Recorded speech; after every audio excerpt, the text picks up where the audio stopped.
جنبست خب بعضی آدما میگن در همین 21 سال رحمانوف خیلی پیش رفت، بسیار چیزای آموخت. باور کنید هم یک ضرب مثال کمی دغل هست که همون اگر مرکب را به حج بری هم باز همون مرکب میموند.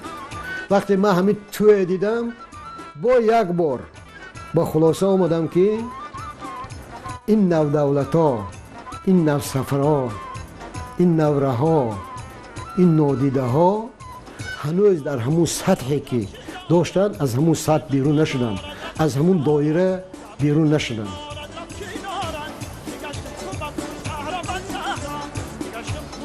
و باز یک بار دیگر چرا ما درباره این توی گپ میزنیم؟ این توی یک نفری مقرری نیست. باز یک بار تکرار میکنم، این توی رئیس جمهور است و خود شما ببینید که این توی چطور میگذرد و به چی می انجامد.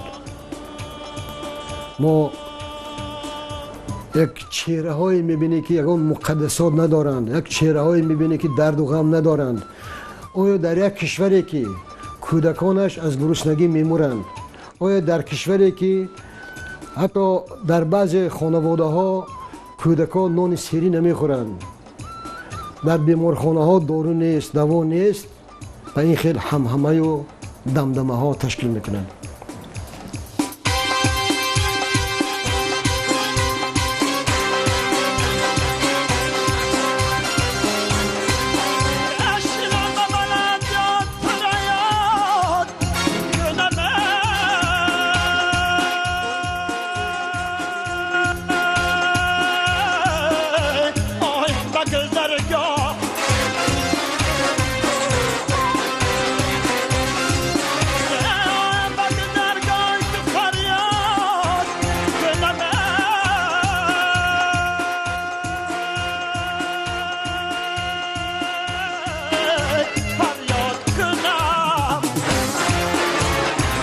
بیا یک بار دیگر روی میبیاریم به همین قانون درباره به تنظیم آوردن توی و معرکه و مراسم ها. ببینید مثلا این هم یک راهی باز پاره‌گیری و پاره‌خوری به همون چی است کارکنای دولتی. مثلا یک آدمی بیچاره اگر توی کند باید اول روید اجازت گیرد، بعد باید یک نماینده های آدمای کمیس بیان حساب کنند که تو چه خریدی، چه فروختی، چه نیت داری، چند نفر مهمان اشتراک میکنند. بعد این باید ببینی که باید حتما به اونا پاره دهی، برای اونا ضیافت کنی و خراجات و درد سری زیادتی دیگه. و در همون قانون نوشته است که توی باید 3 ساعت دوام کنند. اما تنها ثبت نواری که ما در دست ما داریم بعد بریده شدن، بعد اختصارها قریب 5 ساعت دوام میکند. این چی است؟ این نااحترامی نه تنها به قانون بلکه بی احترامی به حق مردم است، به حق شهروندا است، به حق مردم تاجیکستان است. یا وقتی ما میبینیم که مثلا در یک بنای دولتی، بنایی که اونجا بستانسرایی که در اونجا باید مهمانهای دولتی قبول کرده شوند، رحمانوف توی شخصی خودش میگذراند.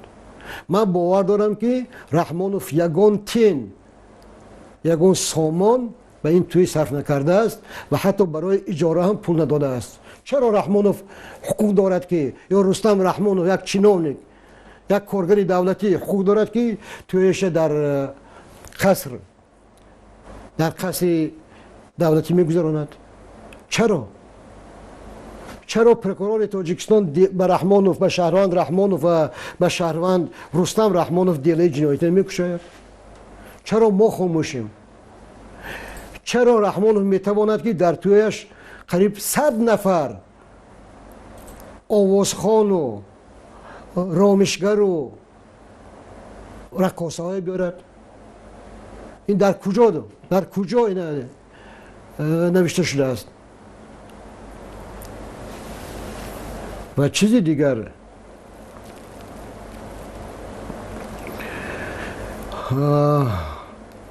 در همین 20 سال دیگر رحمانوف و خانواده رحمانوف عادت کردند که هر کار خواهند میکنند. گویا که چقدر که وی همراه حافظ دوست داشت پرده قاسم میسراید تاجیکستان از من است. نه، تاجیکستان از شما نیست، حتی دنغره از شما نیست، حتی کلخاز لینین که رحمانوف چندی سالها راهبرش بود از شما نیست، حتی تراکتوری نورالدین رحمانوف از شما نیست. شما که هیچی ندارید. شما باید با ماهانه زندگی کنید و اگر شما دوزی نکرده باشید و اگر شما فریب نکرده باشید و اگر شما مکر نکرده باشید، پس از کجاست این پولها؟ مثلا پرزیدنت یکی از بزرگترین کشورهای دنیا اوباما، پرزیدنت روسیه پوتین، کانسلر گرمانیا مرکل، یگان نفری از آنها نمیتواند که به این درجه، به این وهم و واهمه، به این قدر خرج و خراجات زیاد توی گذراند، توی کند. این حالا چیزی که ما دیدیم یک قطره از بحر است، یک قطره از بحر است. مردم فراموش نکردند وقتی که رحمانوف یکی از دخترانش رو به شوهر داده بود، اول در دوشنبه توی شد، بعد از دنغره.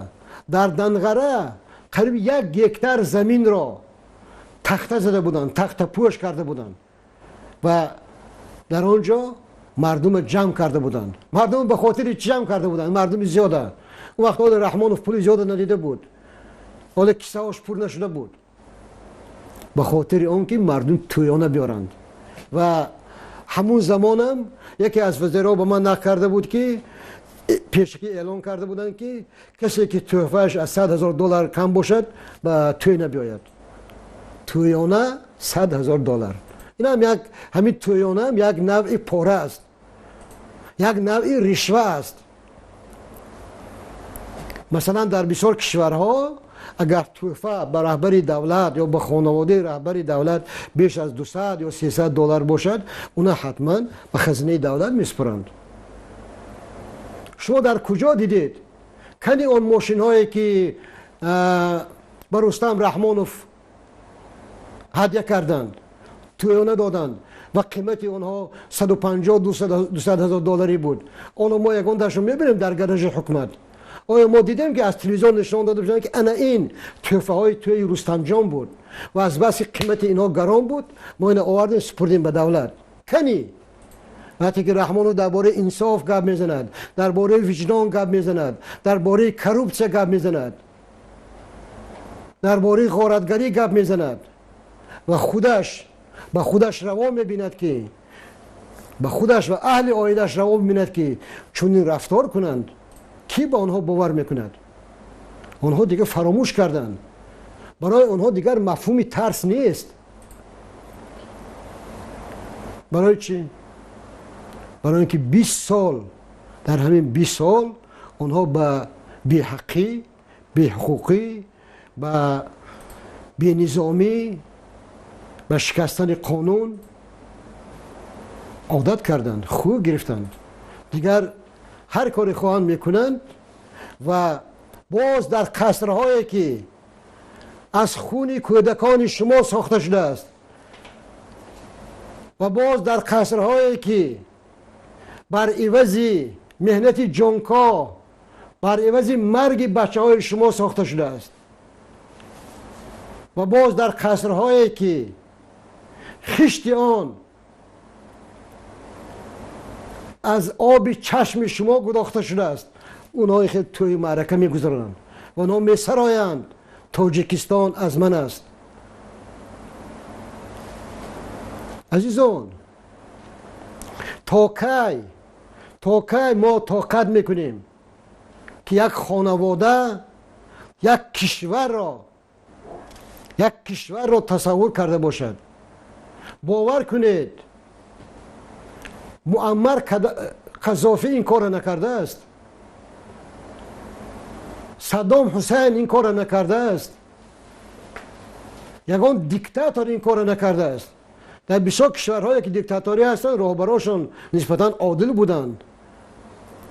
رهبرانشون نسبتاً یک حق تلاشی داشتند، عدالت پروری داشتند، کم بغل پرور بودند. مثلا آزادی های سیاسی نبود، لیکن یک عدالت بود. در تاجیکستان چی؟ نه آزادی سیاسی است، نه آزادی شخص است، نه آزادی انتخاب است، نه آزادی وجدان است، نه آزادی سخن است. فقط ما یک آزادی داریم، آزادانه مردن. دیگر تمام نمود آزادی ها را رحمانوف و حکومتی رحمانوف از مردم ما را بودند.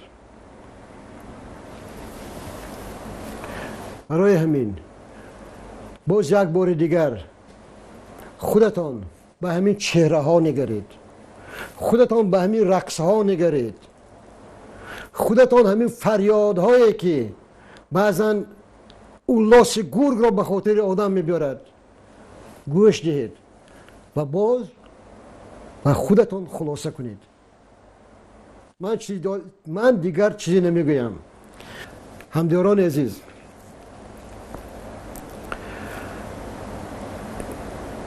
در خاتمه برنامه میخواهم که منتداری خود را به رئیس رادیو و تلویزیون تاجیکستان اسدالله رحمانوف بیان کنم، زیرا محض اسدالله رحمانوف